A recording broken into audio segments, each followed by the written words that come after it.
안녕하세요, 금빵삼촌TV입니다. 오늘 소개해드릴 영상은 23년이 된 이 시점에 금 투자를 해야 되는지에 대해서 같이 이야기하는 시간을 가져보도록 하겠습니다. 이야기를 하기 전에 구독과 좋아요 눌러주시면 저에게 큰 힘이 됩니다. 일단 한국 주얼리 소비 시장은 매우 큰데요. 21년 기준으로 5.6조 원 정도 됩니다. 이것은 이제 세계적으로 10위권 안에 드는 순이고요. 그리고 세계 금 재고량은 120만 톤 정도 되는데요. 이 금 재고들은 대부분 이제 주얼리용으로 쓰이고 있습니다. 시세 추이를 한번 볼까요? 12년도부터 15년까지는 이제 하향세입니다. 이게 16년부터 이제 18년까지 약간씩 이제 올라가기 시작해요. 코로나 팬데믹이 발생이 되고부터 급격하게 오르게 되었습니다. 21년도에 최고점을 찍긴 했는데요. 그 이후에는 약간 조정 단계라고 이제 보셔도 되실 것 같고요. 이 원인에 대해서 다 같이 한번 살펴보도록 하겠습니다.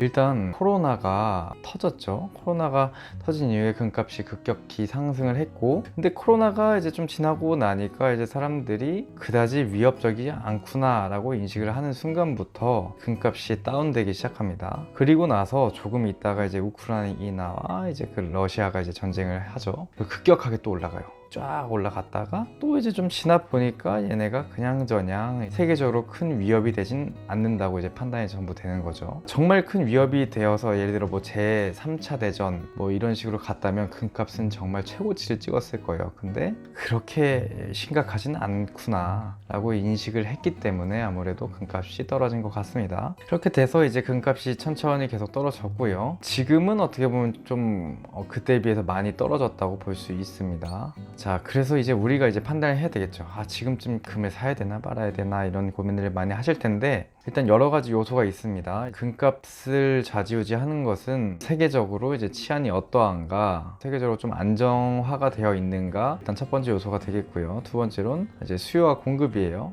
아무래도 금에 관심이 많아서 이제 구매를 하시는 분들이 많아야 금값이 오르게 될 텐데, 그렇지 않고 다른 투자할 수 있는 것들이 워낙에 많고, 뭐 예를 들어 뭐 주식이나 코인 등등이 뭐 많이 오르게 됩니다. 그렇게 되면은 금에 굳이 관심을 두지 않겠죠. 보면 또 추가적으로 인플레이션이 있어요. 현재 인플레이션이 이제 가속화돼서 파월 의장이 이제 미국 금리를 올리기 시작했죠. 그에 따라서 이제 한국 금리도 어쩔 수 없이 따라가게 되었고요. 금리가 엄청나게 오른 상태에서 0.25포인트 두 번 정도 올린다고 이제 이야기는 하는 것 같은데, 일단 지켜봐야 될 것 같고요. 그래서 이미 우리는 스태그플레이션에 이제 접어들었고 금리가 올릴 것이고, 대부분 이제 전문가분들 얘기하시는 거 보면은 어느 정도 이제 유지를 하다가 천천히 떨어뜨릴 것이다 라고 하시는 것 같아요. 우리는 이런 상황에 이제 놓여져 있는데요. 이때 금을 사는 게 좋을까? 아니면은 일단은 좀 기다려 볼까라고 하신 분들이 꽤 있는 것 같아요. 근데 제 시각에서 보면은 아무래도 금을 구매하시는 게 조금 더 낫다라고 판단이 듭니다. 어떻게 보면은 뭐 러시아 전쟁에 대한 것도, 그리고 코로나에 대한 것도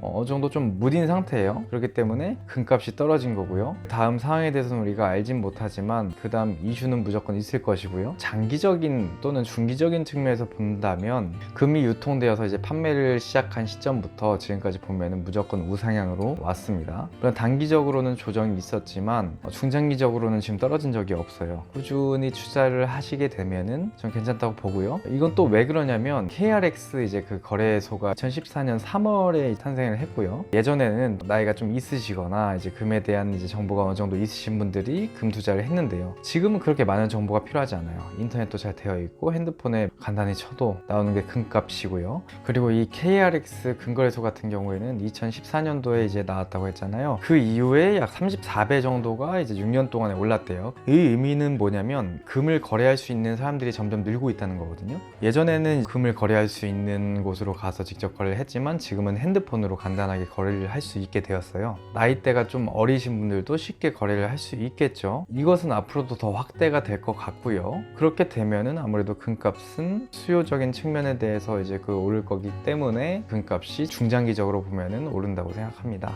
자, 그리고 이제 금 투자를 어떻게 해야지 비교적 좀 합리적으로 할 수 있을까요? 라고 이제 하시는 분들이 많아요. 일단은 방금 말씀드렸던 KRX 근거래소를 이용하시는 것도 좋고요. 근데 나는 불안해. 이런 전산, 모바일 다 못 믿겠어. 나는 눈앞에 뭐가 필요해. 라고 하시는 분들은 근처 금은방이나 아니면 뭐 금거래소 등에 이제 방문하신 다음에 골드바나 동물 있죠. 골프공, 거북이 뭐 이런 것들이 있죠. 팔찌, 목걸이, 뭐 반지 등을 구매하시는 것을 추천하고요. 이 중에서 사실 공인비가 가장 저렴한 것은 아시다시피 골드바예요.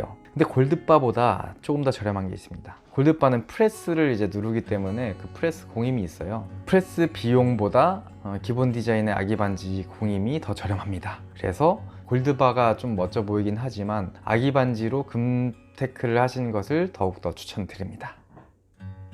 이것으로 금 거래에 대해서 이야기를 해보았는데요. 아무래도 제 의견 같은 경우에는 제 생각일 뿐입니다. 그래서 투자는 본인이 직접 하시는 거기 때문에 판단을 아주 잘 해서 본인의 자산을 잘 지켜주시길 바랍니다. 감사합니다.